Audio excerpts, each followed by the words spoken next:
My name is Richard Granite, and I have the pleasure of being your worship associate today. We are a welcoming congregation. We welcome people of all gender identities, ethnicities, ages, and backgrounds. It's wonderful to see all of our vaccinated members in the sanctuary. We are on YouTube. Where's YouTube? I know y'all wave, right? We are on YouTube. To be put on our email list or to find out more information about us, go to our website at tcuu.org. Note the email link to request our online newsletter. Please, if you haven't done so, silence your cell phones.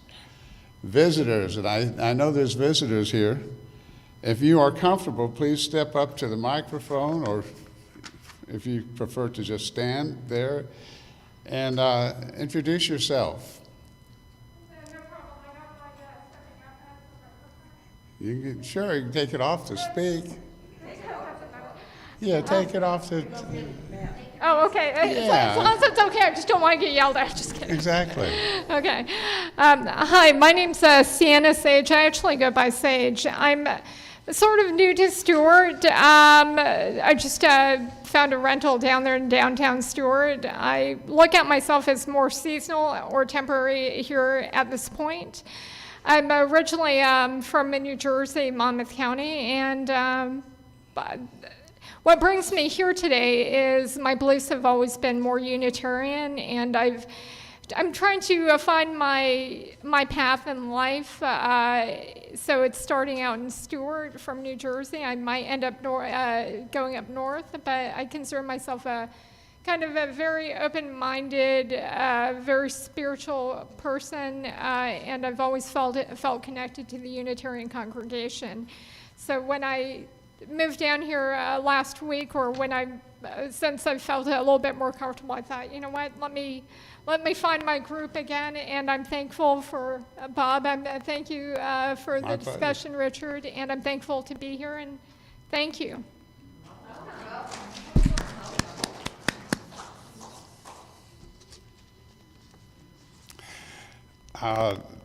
We have some announcements, and we're doing a lot of things, and it's really nice. I did Tai Chi Friday. Yay, and it was fun. But we join us the first and third Tuesdays downtown Stewart at the Veterans Memorial Park for bring your own lunch. It's a brown bag lunch day. Reverend Bob has a Zoom discussion of current events on Fridays. There's the book club also on Zoom on Wednesdays. To get a complete listing, go to the website, and you'll get all kinds of information.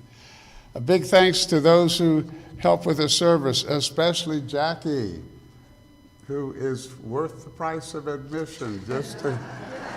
I missed her so. I know we all did. It's the truth. Let's see.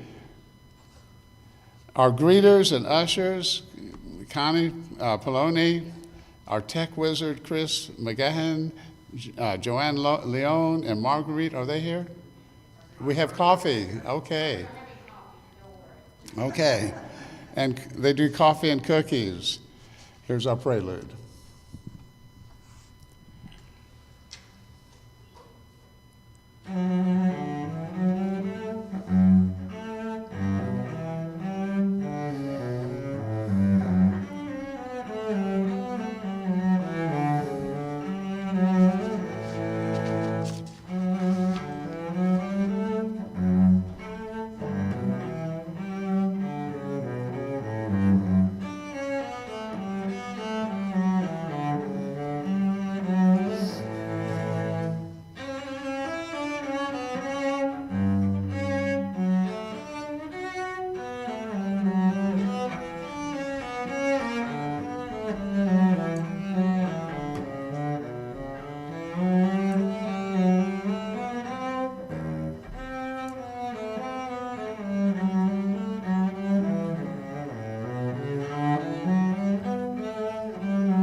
We're going to do the chalice.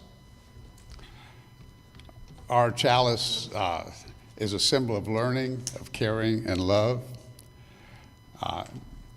If is something missing in that? The wick? No, we're good. Excuse me. I have a different angle. Usually I'm sitting out there, so it We looks. don't like this end, we like the other end. You did well. If you'll notice, the chalice is not exactly in the center. And I think everything is symbolic. And this is symbolic of the fact that though we emphasize our beliefs, there's a lot of room for other beliefs as well. I'd like to share something that I found. It's a reading. I knew nothing of the chalice, even though I was involved in the Unitarian Church in Miami years ago. I still had no idea of the historic background or anything else. So if you don't mind, I'm just going to read a little bit for you. This is called The Circles of Light, and it's a reading that was in the UU magazine. In the dark nights and even darker days of World War II, guns blazed all over Europe. Airplanes dropped death from the sky, and many people were trying to escape the war. Some Unitarians in the United States decided to help the refugees, and this is when the Unitarian Service Committee was formed. The committee members went to Europe to try and bring refugees safely out of their situations and out of the war, but the refugees obviously came from a lot of different countries. The Unitarians only spoke English, and the refugees didn't. So there was quite a dilemma. So the question obviously was, how can we communicate and let these folks know that we're here to help them?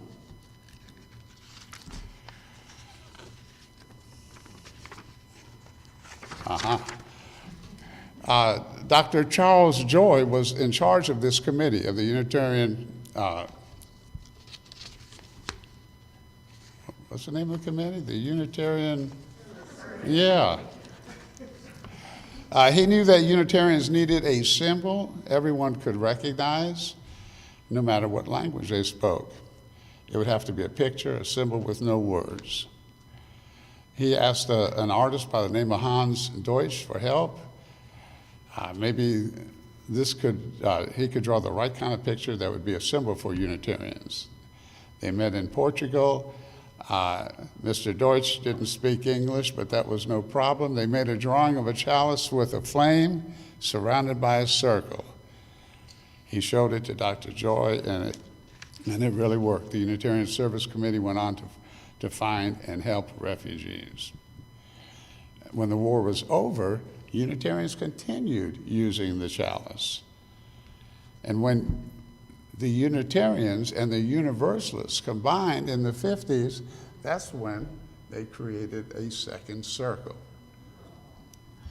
Anyway, I found this very interesting, and I hope you did too. First hymn? You're down to the first Oh, hymn.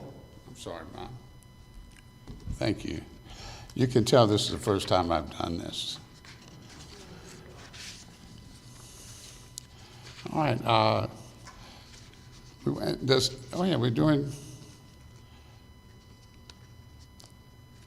You're going to do the joys and sorrows, right? No, we do the first hymn. Oh, the first hymn. Let's sing a hymn to kind of get in the spirit. The first hymn is number 120. 26, I think. 26, Holy, Holy, Holy. And if you're comfortable, stand and sing with your masks. Usually the worship associate on their first time sings a solo. Oh, I was planning on it. I was planning on it. Yeah, right. Thank you.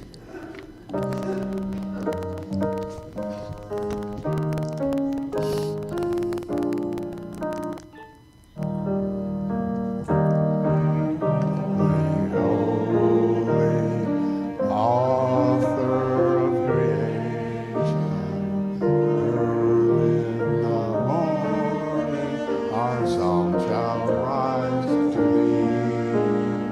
Holy, holy, holy, merciful and mighty, who was and is, and evermore shall be. Holy, holy, the darkness hide thee. Holy,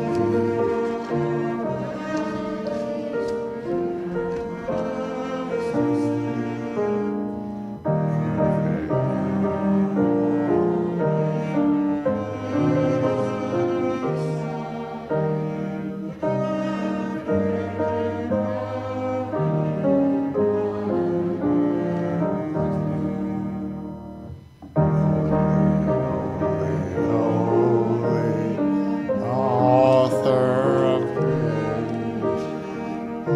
all the earth shall praise thy name in earth and holy, merciful and mighty. I think the affirmation. Yeah. You start us with that, and then we sing the anthem. And Okay. then rejoice in songs. All right.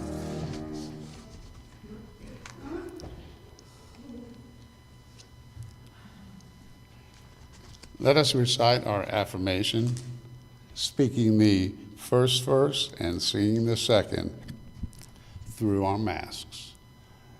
Love is the spirit of this church, and service is its law. This is our great covenant, to dwell together in peace, to seek the truth in love, and to help one another.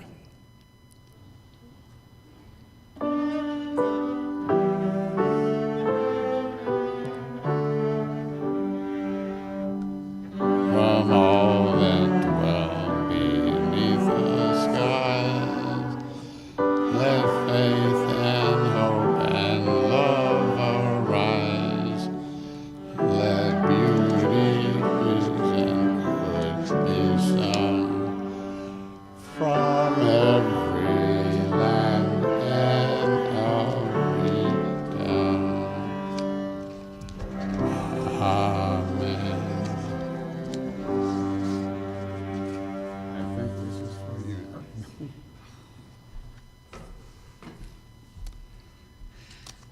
This is our time in which we invite people to share matters of joy or sorrow. The hope is, as we know more about each other like this, we know we support each other and care about each other. I'll start by saying how joyful we are to have our cellist back with us after a COVID hiatus. I'm going to start with you, Jackie. Would you tell us about Gail? Come up and tell us about the latest. You emailed me about Gail McCarthy, so we all know. And if you want to say a little bit about why you went to the West Coast, you're welcome. Okay, I left here 2 Thursdays ago to go and play a celebration of life for a brilliant woman who had a PhD in German philosophy and was a poet and a classical musician, and her family wanted to honor her with a string quartet. And pretty much nowadays everybody is holding on to their money, so instead of string quartets, which is generally a beautiful way to play music as background or as foreground, it's always solo. I play funeral solo, I play wedding solo, it's ridiculous. In any case, I thought, well, that's great that they're doing that. So I took a flight from Fort Lauderdale and caught COVID. but I played that Sunday morning was the celebration of life, and people from the daughter said all my relatives are heathen, but everyone's coming together, and she was in the chess club. And anyway, it was a beautiful ceremony, and then I started coughing, and I got COVID. In any case, I went there to play, to celebrate someone's life. I came back, I had COVID, I could not make the next Sunday. And I had plans to see Gail as soon as possible, and I got a call from her, and our lunch was off because she was in the hospital. She had fallen and broken her knee, fractured her patella, her kneecap. So there is chicken soup and gluten-free matzo balls in the fridge right now. I've been going down there because she couldn't really eat their food, and she was dying for some real food. So I have been visiting her. She's getting better, but they have her in a brace, so she's very restricted. And I'll see her after our service today, and I'll give her your regards. You know, whenever she can, she tries to get it together to get over here, but it's very difficult when you're not feeling well. And she's 86. So if anybody, I think she's still going to be at Martin Memorial Cleveland Clinic North in 408 for a day or two. They're trying to talk her into rehab, which she's not happy about. But I think she cannot really be alone.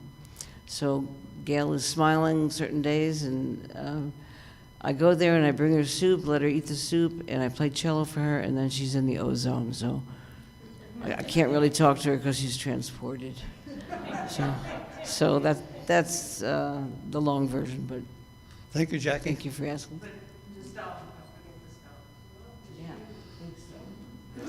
Anyone else for the matter of joy or sorrow? Anyone else? Yeah, go ahead, Pat.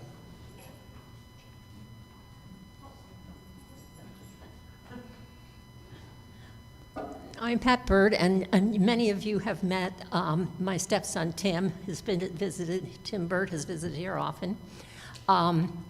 As many of you have discovered, he's an extraordinary person. He's 61, going on 40, participates in at least 8 or 9 sports, was recently selected to, and since 2 years of age, is a right leg below the knee amputee. And he rock climbs, mountain climbs, surfs. Latest thing is Paralympic amateur level fencing. This Thursday, he's having right shoulder surgery. So you can imagine how restrained he will be. So I'm hoping it will go well for him and that he will follow the doctor's orders and not try to return to his many activities too soon. Good. Anyone else? Janet? Janet Grote. My life in the sun is catching up with me. I had a little surgery on my face, and I went to pull off one Band-Aid this morning, and the stitches came out.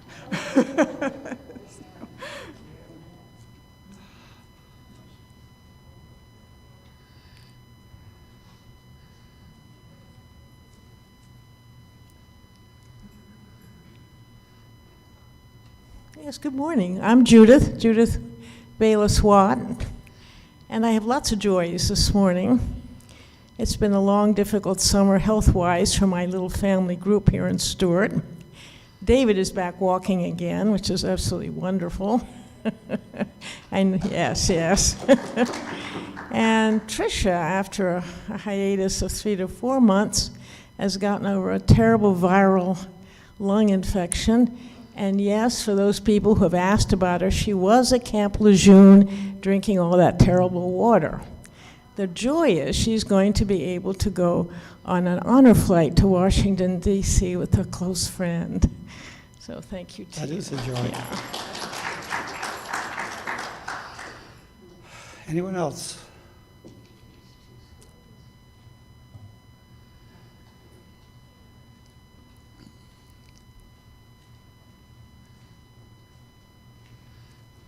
Hi, I'm Tia Breeding, sister of the aforementioned. And thank you, that was very sweet. My joy is that yesterday we got to celebrate Deb's significant birthday with her. She gave a wonderful birthday party at the park with all of her 4 dogs, and one of them is a 3-month-old puppy who is huge and soft and fuzzy, and it didn't look like she was going to get up, so I'm going to announce that the joy is that he now has a name. He's named Bernie, after Bernie Sanders. Thank you, Tia. I know you just couldn't help yourself there. I couldn't help myself. Deb, is it a big one with a 0? No, it's, and I'll say it, it's 65, which Okay. means I can retire soon. I know I wasn't supposed to ask. Anyone else? Anyone else with a matter of joy or sorrow, not of a political nature? Okay, we know there are always more we don't say out loud, things we carry with us, people we worry about. So we move a stone for those.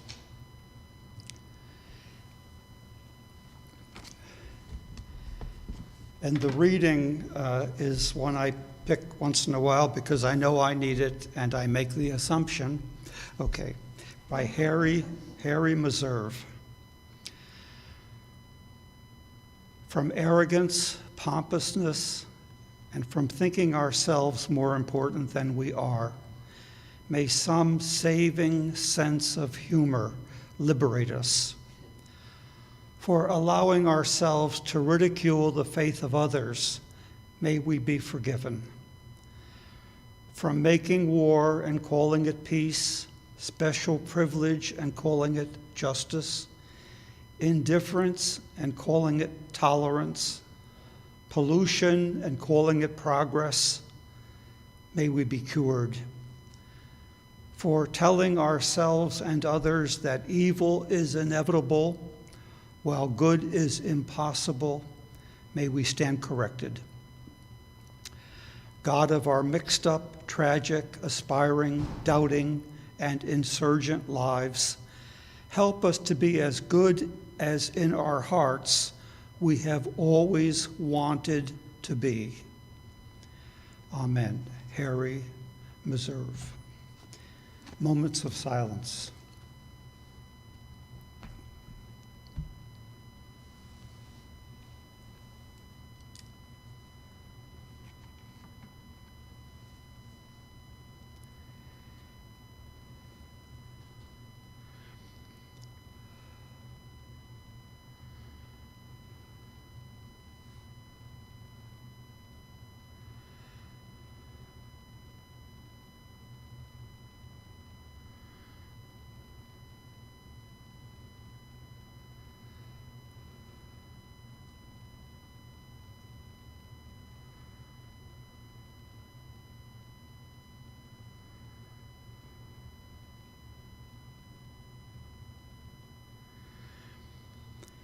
And now the hymn is Spirit of Life, 123. We hum the verse, we sing the verse.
This is a special time. Is now the time, we said, Karen, you would invite any youth, young people under the age of 30 to go out to a class gathering that Karen, our seminarian, Karen Olish, that sounds nice to say. Karen, our seminarian, will lead that group. So you can stay in here and listen to the sermon if you want, or you can go out with Karen for time of young people with her. You want to lead the way, lead them out? Follow that woman. People to give. We hope when you come here you feel given to, and we need you to give back. So your generosity now is well received. And who are my ushers, my volunteers on the spot? Okay, thank you.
And now a video, a beautiful music selection I found.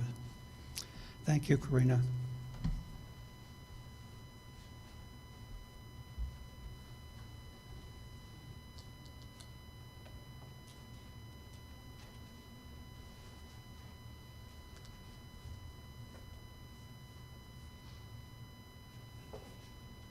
For each child that's born, a morning star rises and sings to the universe who we are. For each child that's born, a morning star rises and sings to the universe who we are. For each child that's born, a morning star rises and sings to the universe who we are. For each child that's born, a morning star rises and sings to the universe who we are.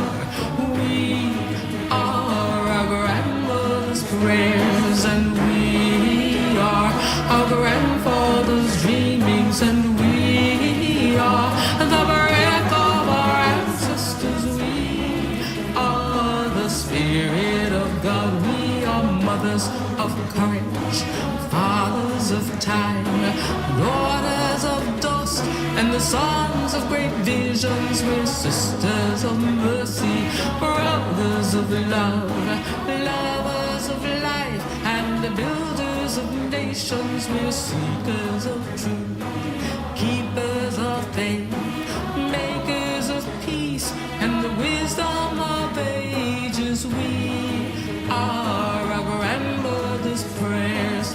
We are our grandfather's dreamings, and we are the breath of our ancestors. We are the Spirit of God. We are mothers of courage, fathers of time, daughters of dust, and the sons of great visions. We're sisters of mercy, brothers of love, lovers of life, and the builders of nations. We're seekers of truth and keepers of faith.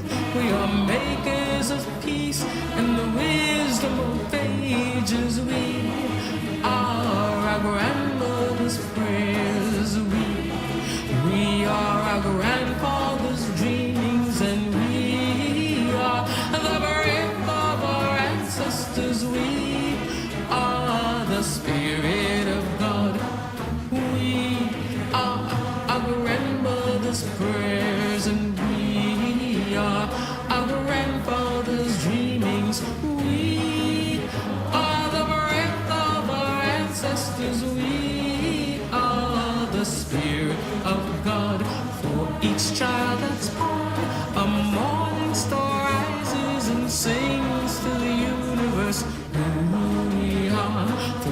each child that's born. A morning star rises and sings to the universe who we are. We are one.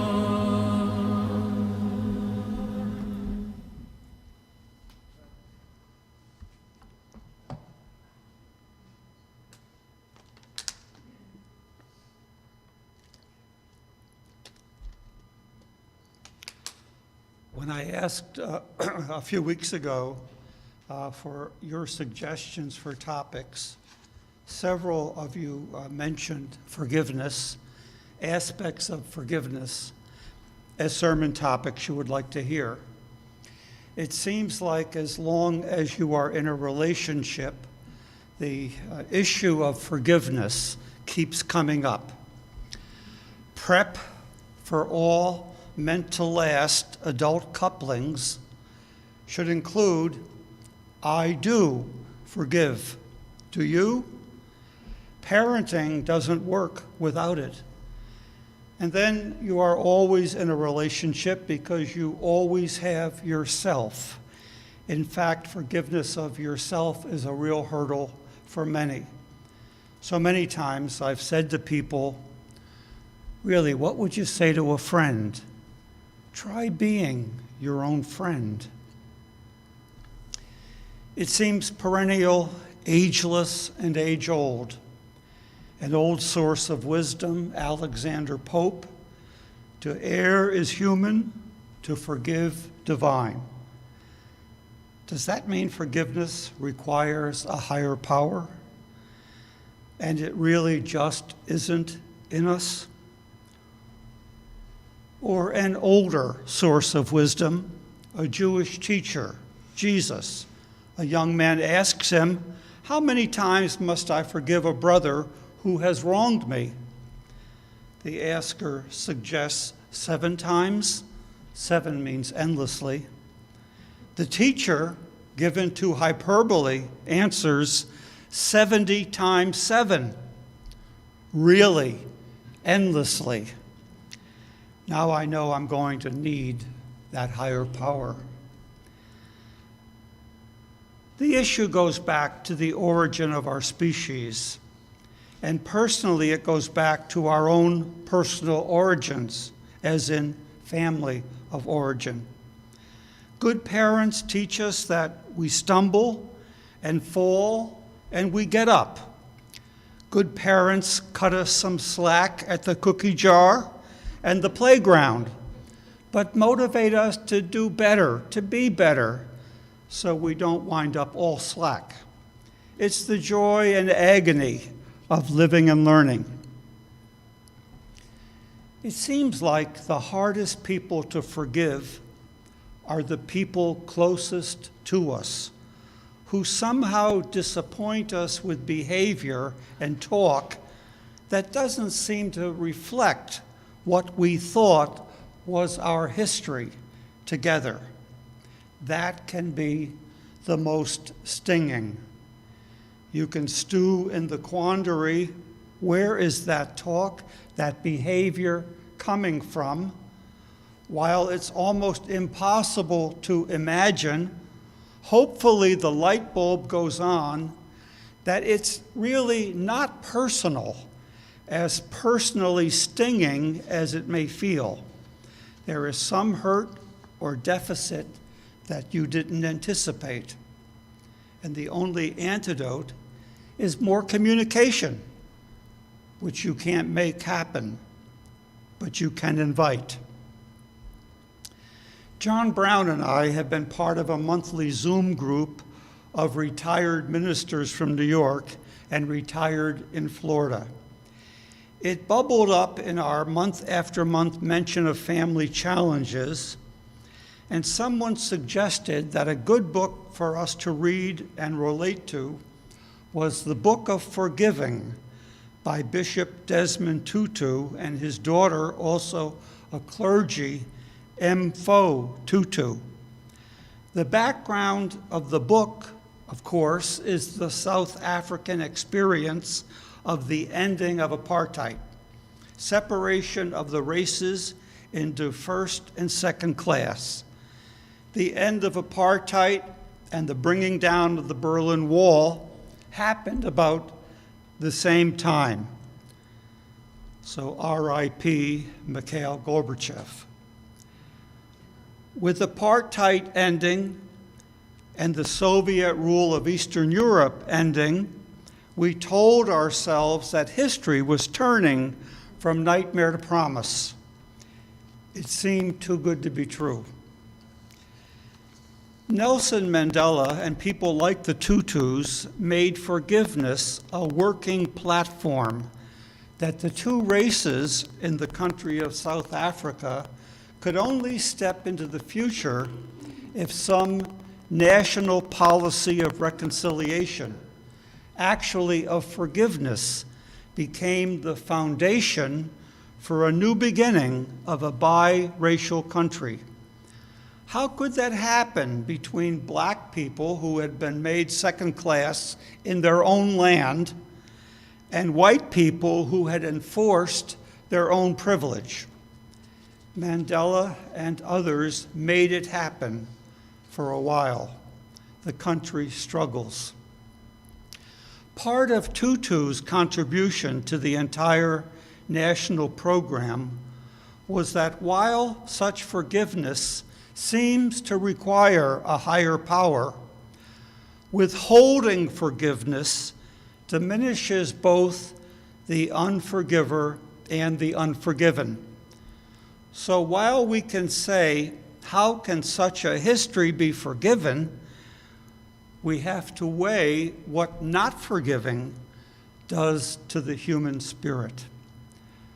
What the Tutus have discovered and written seems otherworldly and not applicable to my family or my neighborhood. But first, hear them. The program is a conversation that begins with a personal choice to heal and be free, a choice to seek peace and create a new story. We sit in the midst of our hurt and loss, and we face the choice of which path to take, retribution or reconciliation. We can choose to harm or we can choose to heal. It does not matter how long we have carried our suffering or how briefly.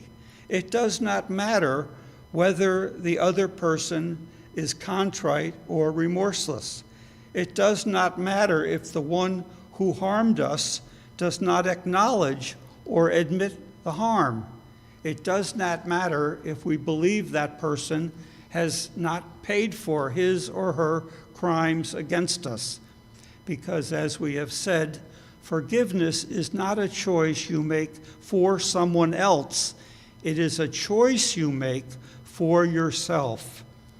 In the Truth and Reconciliation Commission, I saw over and over again how people courageously, nobly, magnificently chose the path of forgiveness.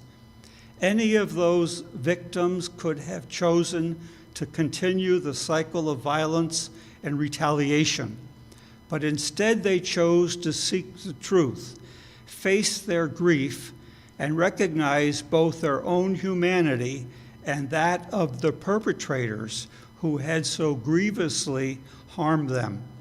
They chose the difficult path of forgiveness. Forgiveness is rarely easy, but it is always possible. This is what they relate throughout the book, what forgiveness made possible for a hurt nation, a nation sickened by racism. But what their stories underline is the hurt perpetuated by those who can't overlook, who can't let it go, the hurt they do to themselves by holding it in, by waiting for the offender to see the light, the truth, and indeed to ask for forgiveness. We wind up doing something hurtful, depriving to ourselves while we wait for breakthrough to come in a stuck relationship, a relationship we really want to be different and better.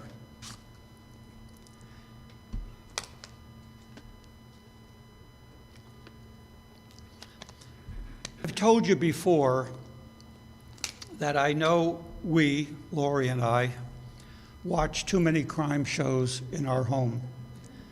This was a conscious decision we made to wean ourselves away from political discussions, which we decided were worse crime shows than the true crime shows.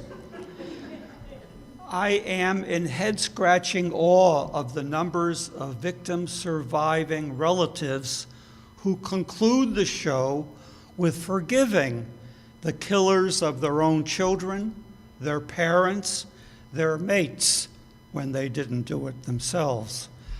How do people muster that emotional largesse to be forgiving of the awfulest crimes? They are doing it as much for themselves in the hope and expectation they won't stay in the valley where the crime left them. I found the Tutu's learnings and teachings helpful as I tried to put into perspective a crushing experience I've had with close family I care about and thought I had a long history of such.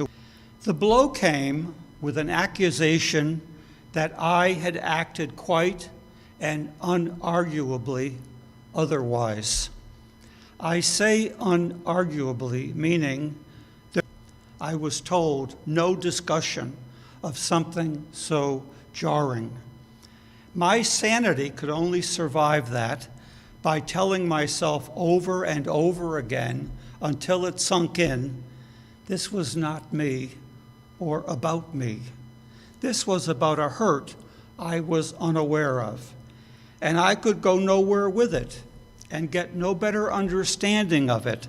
And of course, I could not do whatever I thought might be supportive. I could go nowhere once my let's listen to each other went nowhere. The fiber of my being and my faith says we can at least listen to each other. If we can't, then the relationship is really more of a hope than a reality, something you don't give up on because you just can't. I tell that story only because I suspect you have had similar dead ends that you badly wanted to be otherwise. It hurts to know we can't make people open up for their own good. And if someone we care about can't or won't tell you where or how they hurt, all you can do is let them know you care, and no doubt hurt for them at a distance. Forgiveness of anyone is made harder to the extent we think or feel the offense, the slight, the talk was to hurt us who had been as loving as we knew how. For me now, I prescribe 2 medicines, figuratively speaking. The first is Tutu's. Do you really want to wrap yourself in your hurt as if all you can do is wait for somebody else to change the situation? The second med, so to speak, comes from my grandmother. If you knew me from my first tour here, you heard me quote my grandmother a lot. Her response from about anybody who annoyed her, and that was a long list, and my brother and I were often on it, her dismissive cut was, consider the source. From her lips, that meant beyond redemption. I've twisted it to mean understand the arrow of hurt from where it comes, not from where it landed, where it hits and hurts. Consider that the source is hurting, even if only you recognize that. Forgiveness is a many-splintered thing. And now a national discussion about college loans. All of this raises the matter, just what is unforgivable? Hurting any children, hurting any innocents, hurting anybody intentionally, all seem like candidates of unforgivable to me. How could a nation find apartheid forgivable? Apartheid, separation of the races, which seemed to the rest of the world like a national prison system based totally on race. How could that be forgiven? Can racism be forgiven? It's got to be recognized for the evil it has been and continues to be, and it has to be uprooted. It's not about forgive and forget. So what is unforgivable? The Christian religion from which many of us have come, or keep a foot or a toe in, some teachings, not some dogma, some teachings we like.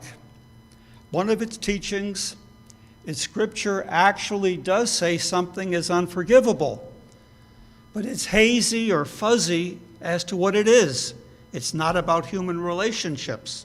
It's about relationship to deity. So we'll leave that alone. What's unforgivable needs to be crystal clear, and you shouldn't need a theological degree to get it. There may be a clue for us toxically polarized Americans, a clue we can take from the victory of putting apartheid to history. What seems unforgivable is power and greed slicing the American pie so unequally. So unequally. We have sunk into two camps willing to chant, lock somebody up. And while we once derided a U.S. president for actually having an enemies list, now we have two sides in America with lists of enemies, rather than people who contribute to the discussion and decision-making differently. We don't have Nelson Mandela or Desmond Tutu to guide us into and out of reconciliation. We do have Morgan Freeman, who has played Mandela and God.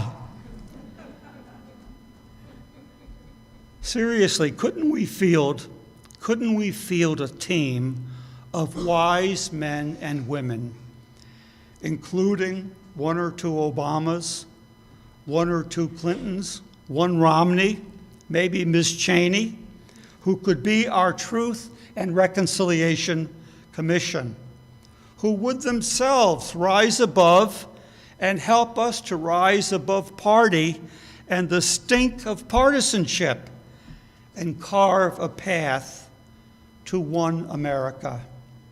You could name a few candidates for that commission. Maybe throw in a couple of historians who remember what one America acted like. Forgiveness isn't easy because relationships aren't easy. I think I've discovered that some people are just better at them than others, and the rest of us just have to work harder, and there's no retirement. A friend of mine, part of that New York group, sent me an article this week that included the 1938 research study at Harvard. It began in 38 and continued for 75 years. You may have heard about the study of human happiness. Researchers followed Harvard graduates through college, World War II, work, marriage, divorce, parenthood, grandparenthood, old age, and death. Near the end of the study, the project director was asked, what was learned from this 70-year-long study on happiness? He responded, we learned that the only thing that really matters in life are your relationships with other people. And for those to go well, or as well as possible, you have to know something about forgiving.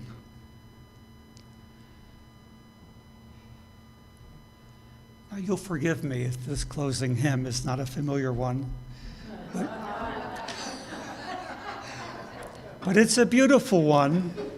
So, yes, of course, I choose it for the words. It's number 33, Sovereign and Transforming Grace. 3 verses.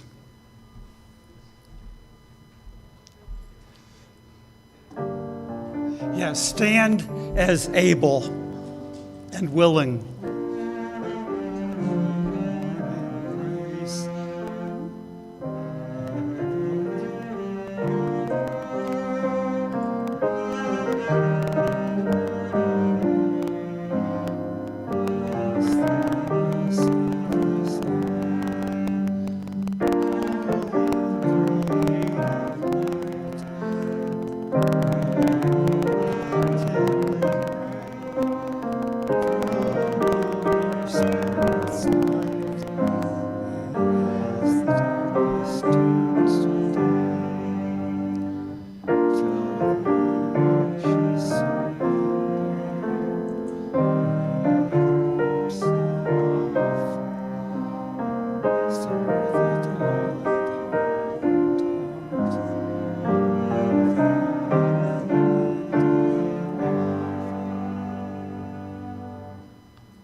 Yes, please be seated.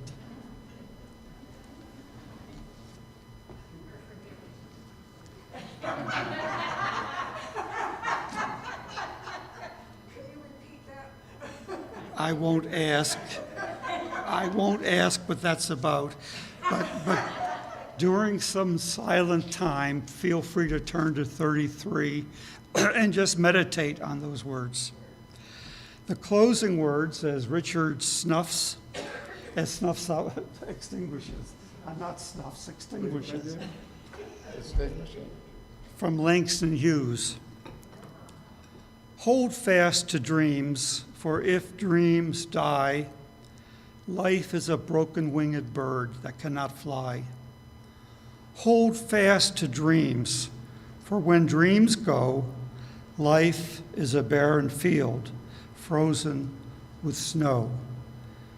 Langston Hughes.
I'll do better. You did fine.